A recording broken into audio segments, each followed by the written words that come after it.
Hello students, +1 ഫിസിക്സിൻ്റെ first ചാപ്റ്ററായ units and measurement ആണ് നമ്മൾ നോക്കിക്കൊണ്ടിരിക്കുന്നത്. ഇത് പാർട്ട് 2 വീഡിയോ ആണ്. ഒന്നാമത്തെ ക്ലാസ്സിൽ നമ്മൾ ഇൻ്റർനാഷണൽ സിസ്റ്റം ഓഫ് യൂണിറ്റിനെ കുറിച്ചാണ് ഡിസ്കസ് ചെയ്തത്.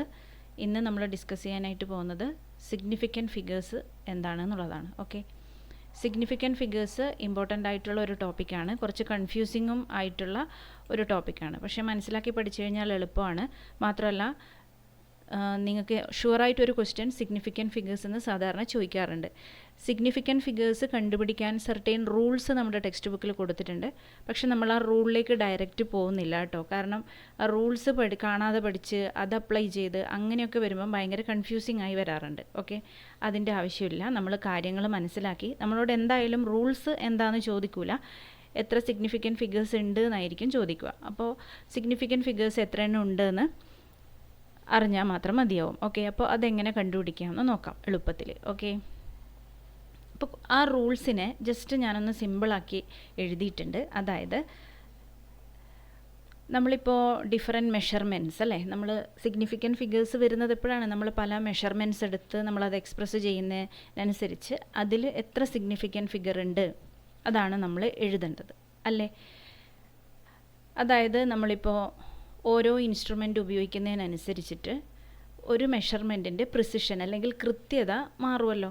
നമ്മളിപ്പം മീറ്റർ സ്കെയില്, സെൻറ്റിമീറ്റർ സ്കെയില്, ഇനി സെൻറ്റിമീറ്റർ സ്കെയിലിനെയും നമുക്ക് വീണ്ടും ചെറുതാക്കുന്ന രീതിയിലുള്ള ചെറിയ ചെറിയ സ്കെയിലുകൾ അല്ലേ, അങ്ങനെ ഉപയോഗിക്കുന്നതിനനുസരിച്ച് നമ്മൾ എടുക്കുന്ന മെഷർമെൻറ്റ്സിൻ്റെ കൃത്യതയിൽ വ്യത്യാസം വരും. ഓക്കെ, അതിനെയാണ് നമ്മൾ പ്രിസിഷൻ എന്ന് പറയുന്നത്. എത്രത്തോളം പ്രിസൈസ് ആണ് മെഷർമെൻറ്റ് എന്നുള്ളത്. ഓക്കെ, അതായത് നമ്മളിപ്പം ഒരു ലെങ്ത്ത് നമുക്ക് മെഷർ ചെയ്യണമെന്ന് വിചാരിക്കുക. അപ്പോൾ എൻ്റെ കയ്യിൽ 2 തരം സ്കെയിലുണ്ടെന്ന് വിചാരിക്കുക. അതിലൊരു സ്കെയിലിൽ ഞാൻ 1 സെൻറ്റിമീറ്റർ, 2 സെൻറ്റിമീറ്റർ, 3 സെൻറ്റിമീറ്റർ അങ്ങനെ മാത്രമേ മാർക്ക് ചെയ്തിട്ടുള്ളൂ. അതേപോലെ എൻ്റെ കയ്യിലുള്ള മറ്റൊരു സ്കെയിലിൽ, അതായത് നമ്മുടെ നോർമൽ സ്കെയിൽ, അതിനിടയിൽ മില്ലിമീറ്ററിൻ്റെ ഡിവിഷൻസും കൊടുത്തിട്ടുണ്ടാവുമല്ലോ. അപ്പോൾ നമുക്ക് മില്ലിമീറ്ററിൻ്റെ ഡിവിഷൻസും കൂടി കൊടുത്തിരിക്കുന്ന സ്കെയിൽ ഉപയോഗിച്ചിട്ടാണ് കൂടുതൽ കൃത്യതയിൽ അല്ലെങ്കിൽ പ്രിസിഷനിൽ മെഷർമെൻറ്റ് എടുക്കാനായിട്ട് പറ്റുന്നത്. ഓക്കെ, അപ്പോൾ ഇനി സിഗ്നിഫിക്കൻറ്റ് ഫിഗേഴ്സ് എങ്ങനെ എളുപ്പത്തിൽ കണ്ടുപിടിക്കാം നോക്കാം. അപ്പോൾ നമുക്കൊരു നമ്പർ തന്നിട്ടുണ്ടാവും, അതിൽ എത്ര സിഗ്നിഫിക്കൻറ്റ് ഫിഗർ ഉണ്ട് എന്നായിരിക്കും ക്വസ്റ്റ്യൻ. ഇതുപോലെ 1 to 9 വരെയുള്ള ഡിജിറ്റ്സ് അതിനകത്ത് വരുന്നുണ്ടെങ്കിൽ ആ ഡിജിറ്റ്സ് എല്ലാം തന്നെ സിഗ്നിഫിക്കൻ്റ് ആയിരിക്കും. എല്ലാ ഡിജിറ്റ്സും സിഗ്നിഫിക്കൻ്റ് ആയിരിക്കും. ഇനി സീറോസ് സിഗ്നിഫിക്കൻ്റ് ആണോ അല്ലയോ എന്നാണ് നമ്മുടെ അടുത്ത ക്വസ്റ്റ്യൻ. സീറോൻ്റെ കാര്യത്തിൽ മാത്രമേ നമുക്ക് കുറച്ച് ശ്രദ്ധിക്കാനുള്ളൂ. സീറോസ് എങ്ങനെയൊക്കെ വരാം? കുറച്ച് ഇവിടെ കണ്ടോ, അതായത് സീറോസ് ഇങ്ങനെ കുറച്ച് നമുക്ക് ഫ്രണ്ടിൽ വരാം, ഇങ്ങനെ ഇടയിൽ വരാം, അല്ലെങ്കിൽ ഇങ്ങനെ അവസാനം വരാം. ഇങ്ങനെയാണ് 3 പോസിബിലിറ്റീസ് ഉള്ളതല്ലേ. അതായത് ഫ്രണ്ടിൽ വരുന്ന സീറോസ് ഉണ്ട്, ഇടയിൽ വരുന്ന സീറോസ് ഉണ്ട്, ട്രെയിലിംഗ് ആയിട്ട് അല്ലെങ്കിൽ ലാസ്റ്റിൽ വരുന്ന സീറോസ് ഉണ്ട്. അപ്പോൾ ഉറപ്പായിട്ടും പറയാം, മുമ്പിലാണ് സീറോസ് വരുന്നതെങ്കിൽ, ലീഡിങ് സീറോസ് ആണെങ്കിൽ അതൊന്നും സിഗ്നിഫിക്കൻ്റ് അല്ല. ഇടയിൽ സീറോസ് വരുമ്പോൾ നമുക്കറിയാം ഉറപ്പായിട്ടും അത് സിഗ്നിഫിക്കൻ്റ് ആണ്. നമ്പേഴ്സിൻ്റെ ഇടയിലാണ് സീറോ വരുന്നത്, അതിപ്പോൾ ഡെസിമൽ നമ്പർ ആണെങ്കിലും അല്ലെങ്കിലും എന്താണ്, സിഗ്നിഫിക്കൻ്റ് ആണ്. ഇനി ട്രെയിലിംഗ് സീറോസ് വരുന്ന സമയത്ത്, അതായത് അറ്റത്തുള്ള സീറോസ് വരുമ്പോൾ നമ്മൾ ഒരു കാര്യം ചെക്ക് ചെയ്യണം, അത് ഡെസിമൽ നമ്പർ ആണോ അല്ല ഡെസിമൽ അല്ലാത്ത സാധാരണ നമ്പർ ആണോ എന്ന്. ഓക്കെ, ഡെസിമൽ നമ്പർ ആണെങ്കിൽ സീറോസ് സിഗ്നിഫിക്കൻ്റ് ആണ്, ഡെസിമൽ അല്ല എങ്കിൽ സീറോസ് സിഗ്നിഫിക്കൻ്റ് അല്ല. സിമ്പിളല്ലേ? ഇത്രയേ ഉള്ളൂ ശരിക്കും പറഞ്ഞ റൂൾസ്. ഈ റൂൾസ് വെച്ച് തന്നെ നമുക്ക് നമ്പർ ഓഫ് സിഗ്നിഫിക്കൻറ്റ് ഫിഗേഴ്സ് മനസ്സിലാക്കാനായിട്ട് പറ്റും. 1 to 9 സിഗ്നിഫിക്കൻ്റ് ആണ്, മുൻപിൽ വരുന്ന ലീഡിങ് സീറോസ് സിഗ്നിഫിക്കൻ്റ് അല്ല, ഇടയിൽ വരുന്ന സീറോസ് ഉറപ്പായും സിഗ്നിഫിക്കൻ്റ് ആണ്. ഇനി അവസാനം വരുന്ന സീറോസ് ആണെങ്കിൽ ഡെസിമൽ നമ്പർ ആണെങ്കിൽ, അതായത് ഡെസിമൽ പോയിൻ്റ് ഉണ്ടെങ്കിൽ എന്താണ്, സിഗ്നിഫിക്കൻ്റ് ആണ്, ഡെസിമൽ പോയിൻ്റ് ഇല്ല എങ്കിൽ നോൺ സിഗ്നിഫിക്കൻ്റ് ആണ്. അതേപോലെ നമ്മൾ നമ്പേഴ്സ് എഴുതുമ്പം മിക്ക കാൽക്കുലേഷൻസിലൊക്കെ നമ്മൾ 10⁻² എന്ന് പറഞ്ഞിട്ട് നമുക്ക് എഴുതാനുണ്ടാവും അല്ലേ. അപ്പോൾ അങ്ങനെ വരുന്ന സമയത്ത് 10⁻² അങ്ങനെ പറഞ്ഞിട്ട് എഴുതുന്ന സമയത്ത് ആ 10ൻ്റെ പവറുകളൊന്നും തന്നെ നമ്മൾ കണക്കിലെടുക്കേണ്ട ആവശ്യമില്ല. അതൊന്നും അതായത് 10⁻³ 10⁻20 അങ്ങനെയുള്ള 10ൻ്റെ പവേഴ്സ് നമ്മളിതിലേക്ക് എടുക്കേണ്ട ആവശ്യമേ വരുന്നില്ല കേട്ടോ. അതൊക്കെ നോൺ സിഗ്നിഫിക്കൻ്റ് ആണ്. ഓക്കെ, ഇനി നമുക്ക് കുറച്ച് എക്സാമ്പിൾസ് നോക്കാം. നമ്മൾ ഈ പറഞ്ഞ കാര്യങ്ങളുടെ ബേസിൽ ആൻസർ കണ്ടുപിടിക്കാനാവുമോ നോക്കാം. ഒന്നാമത്തെ എക്സാമ്പിളിൽ 253 അതായത് 253.8 എല്ലാം എന്താണ്, സാധാരണ ഡിജിറ്റ് ആണല്ലോ. 1 to 9 നമ്മൾ സിഗ്നിഫിക്കൻ്റ് ആണെന്ന് പറഞ്ഞു. അപ്പോൾ ഇത് 4 എന്താണ്, അവിടെ എന്തുണ്ട്, 4 സിഗ്നിഫിക്കൻറ്റ് ഫിഗേഴ്സ് ഉണ്ട്, അല്ലെങ്കിൽ 4 നമ്പറും സിഗ്നിഫിക്കൻ്റ് ആണ്. ഇനി അടുത്ത എക്സാമ്പിൾ നോക്കിയേ, 4903.08. അപ്പോൾ അവിടെ 2 0 വരും. അപ്പോൾ ഇവിടെ നോക്കിയേ, 4, 9, 3, 8 ഇതെല്ലാം സിഗ്നിഫിക്കൻ്റ് ആണ്. ഈ സീറോയും സിഗ്നിഫിക്കൻ്റ് ആണോ എന്ന് നമ്മൾ നോക്കണം.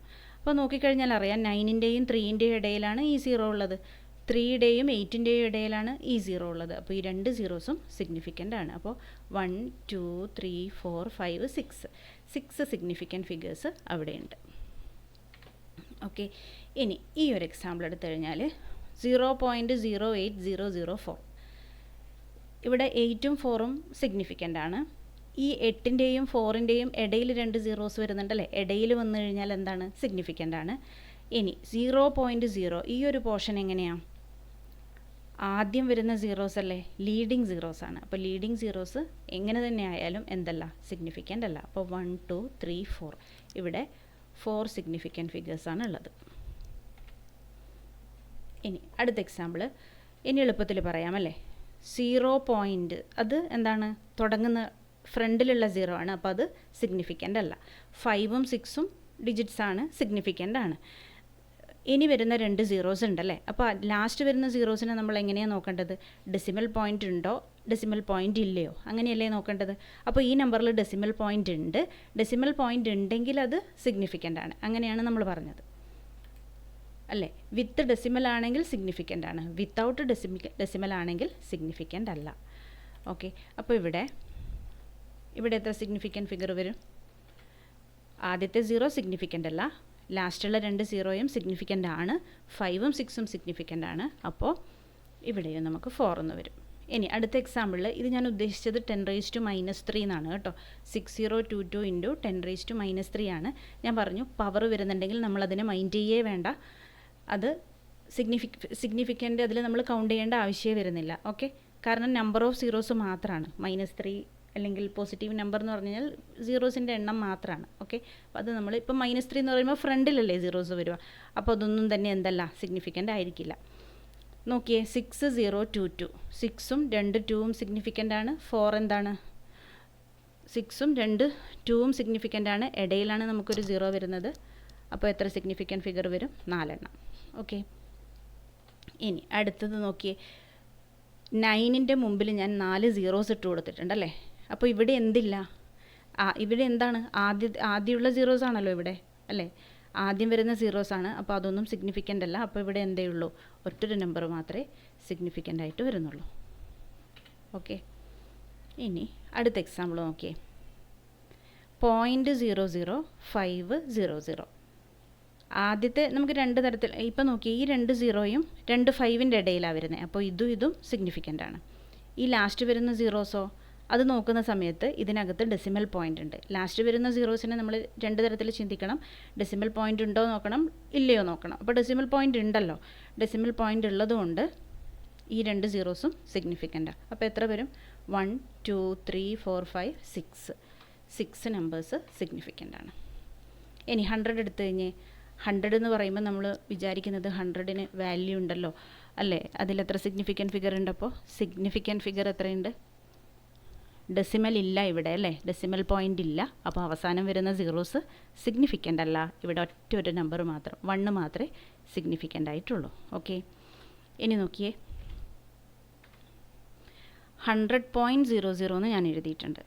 100.00 ഇതിലെത്ര സിഗ്നിഫിക്കൻറ്റ് ഫിഗർ വരും, അതായത് 1 കഴിഞ്ഞിട്ടുള്ള ഡെസിമൽ പോയിൻറ്റിന് ശേഷം വരുന്ന സീറോസ് സിഗ്നിഫിക്കൻ്റ് ആണ്. അതേപോലെ നോക്കിയാൽ ഈ 100നെ ഞാൻ 3 തരത്തിൽ ഇവിടെ എഴുതിയിട്ടുണ്ട്. അപ്പോൾ ഇത് നിങ്ങളൊന്ന് സ്വന്തമായി ഇതിൻ്റെ ബേസിലൊന്ന് ആലോചിച്ചതിന് ശേഷം ആൻസർ കമൻറ്റ് ചെയ്യുക കേട്ടോ. നമുക്ക് മനസ്സിലാക്കേണ്ട ഒരു കാര്യം, നമ്മൾ സിഗ്നിഫിക്കൻറ്റ് ഫിഗർ എന്ന് പറയുന്നത് കറക്റ്റ്നെസ് അങ്ങനെ നമ്മൾ വിചാരിക്കുന്ന ആ ലോജിക്കുമായി ഇതിന് ശരിക്കൊരു കണക്ഷൻ വരാത്ത പോലെ വരും കേട്ടോ. അതായത് 100 ഫുൾ വാല്യൂ ഉള്ള നമ്പർ അല്ലേ, അതിനെന്തുകൊണ്ട് സിഗ്നിഫിക്കൻറ്റ് ഫിഗർ ഒരെണ്ണം വന്നു, ആ ഒരു രീതിയിൽ നിങ്ങൾ ചിന്തിക്കേണ്ട. ഇത് ഹയർ ഓർഡർ കാൽക്കുലേഷൻസിലും കാര്യങ്ങളിലൊക്കെ വരുമ്പോഴാണ് നമുക്കിതിൻ്റെ ശരിയായ ആപ്ലിക്കേഷനും ഒക്കെ വരുന്നത്. ഓക്കെ, ഒരു കാര്യം ഞാൻ പറയാം. ഇപ്പോൾ നമ്മൾ ഇപ്പോൾ 100 എന്ന് പറഞ്ഞിട്ട് ഒരു വാല്യൂ എക്സ്പ്രസ് ചെയ്യുന്നതിനേക്കാളും കൃത്യതയുണ്ട് 100.00 എന്ന് പറഞ്ഞിട്ട് എക്സ്പ്രസ് ചെയ്യുന്ന സമയത്ത്. അതായത് ഒരു മെഷർമെൻറ്റ് നമ്മൾ എടുക്കുമ്പം നമുക്കവിടെ ഇപ്പം 100-നേക്കാളും കുറച്ചും കൂടി കൂടുതലുണ്ടെന്ന് വിചാരിക്കുക. അതിൻ്റെ നീളം നമ്മൾ ഉപയോഗിക്കുന്ന ഇൻസ്ട്രുമെൻറ്റിനനുസരിച്ച് നമുക്ക് 100 വരെ മെഷർ ചെയ്യാൻ പറ്റുന്നുള്ളൂ. അപ്പോൾ അതവിടെ തീർന്നു. അതേസമയം നമ്മൾ ഇൻസ്ട്രുമെൻറ്റ് കുറച്ചും കൂടി പ്രിസൈസ് മെഷർമെൻറ്റ് പോസിബിൾ ആണെങ്കിൽ നമ്മളിപ്പം പല ആൾക്കാരും മെഷർ ചെയ്യുന്ന സമയത്ത് 100.01, 100.03, 100.00 അല്ലേ, അങ്ങനെ 2 ഡിജിറ്റും കൂടി അവിടെ വരും, ഈ എക്സ്ട്രാ ഡിജിറ്റ് പോയിൻറ്റിന് ശേഷം. അപ്പോൾ അതാണ് അതിൻ്റെ ഇമ്പോർട്ടൻസ്. ഇവിടെ ഇപ്പോൾ 4 ഡിജിറ്റ് കൊടുത്തിട്ടുണ്ടെങ്കിൽ അത്രയും പ്രിസൈസാണ് മെഷർമെൻറ്റ് എന്നാണ് അർത്ഥം കേട്ടോ. അപ്പോൾ ഞാൻ ഈ പറഞ്ഞ പോലെ ഇതിൻ്റെ ആൻസർ നിങ്ങൾ കമൻറ്റായി അറിയിക്കുക. ഹെൽപ്ഫുൾ ആണെങ്കിൽ ലൈക്ക് ചെയ്ത് സബ്സ്ക്രൈബ് ചെയ്യുക. ഓക്കെ, ഇനി നമുക്ക് ഇതുമായി ബന്ധപ്പെട്ട് കുറച്ച് പ്രോബ്ലംസ് കൊടുത്തിട്ടുണ്ട്, അത് നമുക്ക് നെക്സ്റ്റ് വീഡിയോയിൽ ചെയ്യാം. Okay, thank you.